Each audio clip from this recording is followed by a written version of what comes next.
It's January 5th, 2022, early in the morning. The FBI, Homeland Security, and Criminal Investigation are heading up a brown brick and blue glass building.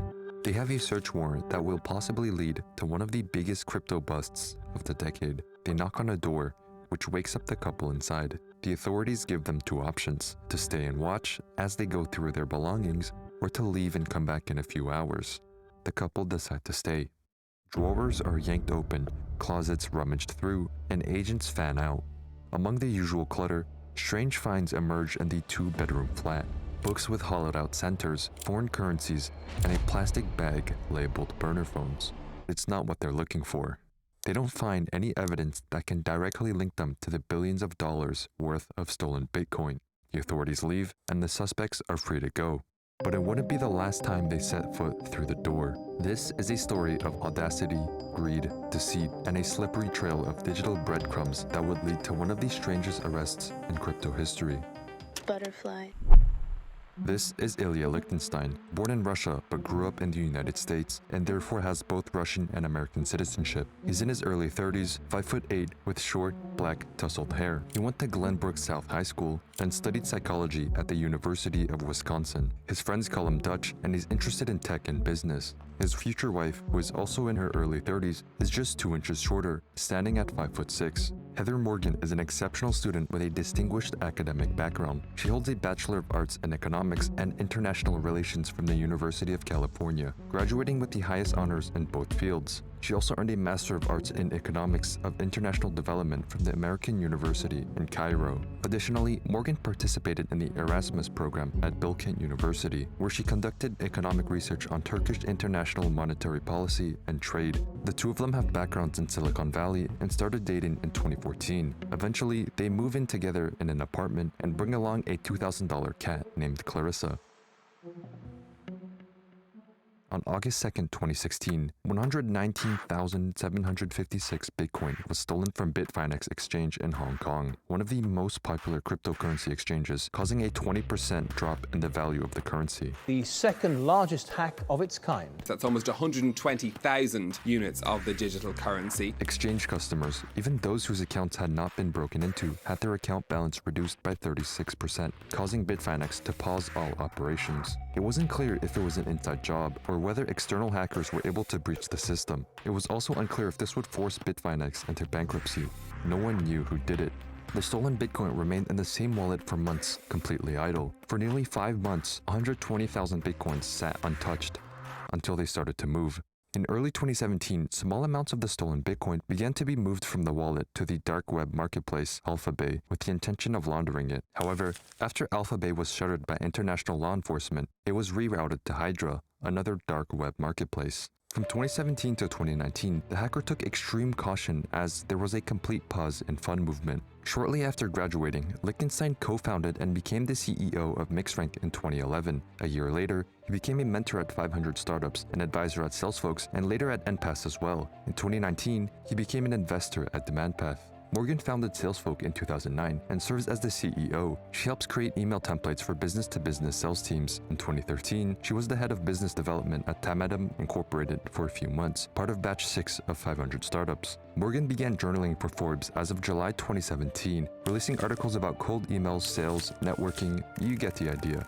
She mainly writes about business-related topics. In 2018, she became a partner of DemandPath. A year later, she served as the CEO of NPass for nearly 2 years. If there's one thing to take away from these two, it's that they have a thirst to succeed in the industry.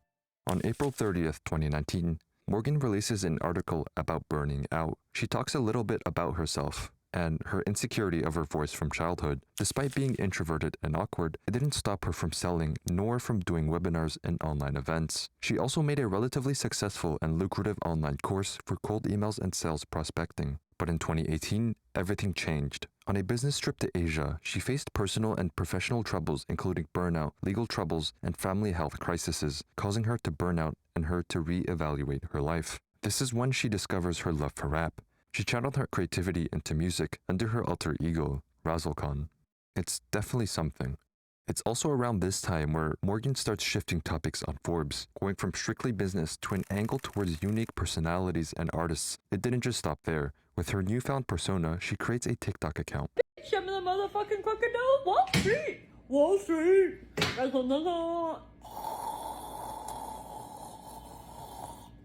Razzlekhan and Clarissa. Bango. Razzlekhan from Hong Kong. Don't wear thong. Vietnam thong. Mink coat long. Clean up mong. This is my current look. What do you think? Should I put moves like that in a rap song or what? Razzle dazzle. Around that time in 2019, Bitcoin from addresses connected to the Bitfinex hack started moving. By April 2021, they orchestrated a flurry of transactions, funneling stolen funds through a complex web of tens of thousands of intermediary addresses and employing mixing services to blur the trail. Around this time, Ilya Lichtenstein and Heather Morgan got married and hosted a wedding in Los Angeles. They give away expensive prizes to their guests and even have a raffle with expensive gifts like a PlayStation, an iPhone, and a $500 Walmart gift card. A mistake. Records showed that the portions of the $500 gift card were then redeemed through 3 transactions for personal items via the Walmart iPhone application. Each of the 3 redemptions were conducted online under Morgan's name, using one of Morgan's email addresses and providing Morgan at Lichtenstein's home address for delivery. By now, authorities had identified Morgan and Lichtenstein as key suspects in the hack. However, they still needed concrete evidence to solidify the connection. They need access to the stolen Bitcoin. Convinced they had established sufficient probable cause, investigators obtained a search warrant and made their way to the couple's residence at 75 Wall Street. It's January 5th, 2022, early in the morning. The FBI, Homeland Security, and Criminal Investigation are heading up a brown brick and blue glass building. They have a search warrant that will possibly lead to one of the biggest crypto busts of the decade. They knock on a door, which wakes up the couple inside. The authorities give them 2 options: to stay and watch as they go through their belongings, or to leave and come back in a few hours. The couple decide to stay. Drawers are yanked open, closets rummaged through, and agents fan out. Among the usual clutter, strange finds emerge in the 2-bedroom flat. Books with hollowed-out centers, foreign currencies, and a plastic bag labeled burner phones. It's not what they're looking for. They don't find any evidence that can directly link them to the billions of dollars worth of stolen Bitcoin. The authorities leave, and the suspects are free to go. But it wouldn't be the last time they set foot through the door. 2 days before the search, Razzlekhan uploaded 2 videos on TikTok. 10 days after the search, she uploads again. A week after that, she uploads again. She continues to upload consistently until suddenly, it stops. While the authorities didn't find anything directly linking Morgan and Lichtenstein to the hack, they didn't come out empty-handed either. They had obtained a copy of the contents of the cloud storage account a year earlier. Upon reviewing the contents of the account, agents confirmed that the account was used by Lichtenstein, but a significant portion of the files were encrypted. Near the end of January, law enforcement finally decrypted several key files contained within the account, leading to a file listing of all of the addresses of their main wallet and their corresponding private keys. They seized the remaining contents of the wallet, totaling approximately 94,636 Bitcoin, or about $3.5 billion. On February 8, 2022, just a month after the search warrant was executed on their residence, Lichtenstein and Morgan were arrested. Yeah, a New York City couple who I'm calling Bit Bonnie and Crypto Clyde busted today by the FBI for their alleged roles in a conspiracy to launder stolen cryptocurrency taken during the 2016 hack of a virtual currency exchange. At the time of the theft, the Bitcoin they stole was worth about $70 million. At the time of their arrest, it was worth about $4.5 billion. As of 2025, 119,756 Bitcoin is worth over $11 billion US. In 2023, both Morgan and Lichtenstein pleaded guilty to conspiracy to commit money laundering and were given prison sentences in 2024. Morgan was sentenced to 18 months in November, and Lichtenstein was given a 5-year sentence with credit for time served, as he helped point towards the remaining Bitcoin. While Lichtenstein is currently in prison, Morgan is not. A court filing recommends that she report to a low-security prison in Connecticut on January 24th at the earliest, though the Bureau of Prisons will make the final call on her report date. She continues to upload TikToks to this day, and even gives tips about her ankle monitor.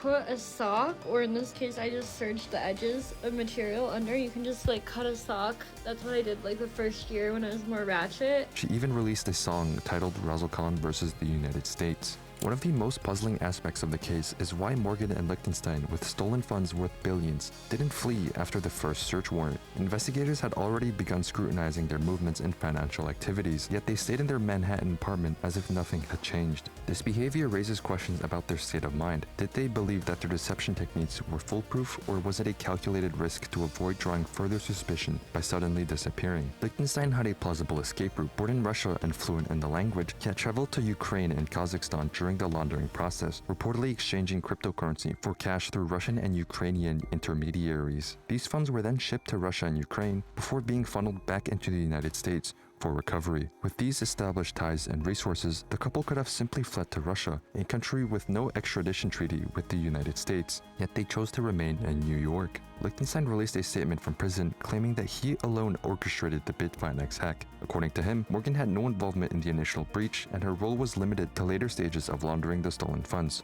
I hacked Bitfinex. I stole and laundered thousands of Bitcoin. I planned and executed the Bitfinex heist entirely by myself. On her YouTube channel, Morgan supports this and claims that no one else aside from herself, her husband, and their attorneys truly know what happened. There's definitely been a number of crazy rumors and frankly bold-faced lies throughout this case. The only people at the end of the day that know anything about this case are my husband and I and our attorneys. This admission, coupled with the already strange details of the case, deepens the mystery surrounding one of the most perplexing sagas in cryptocurrency history.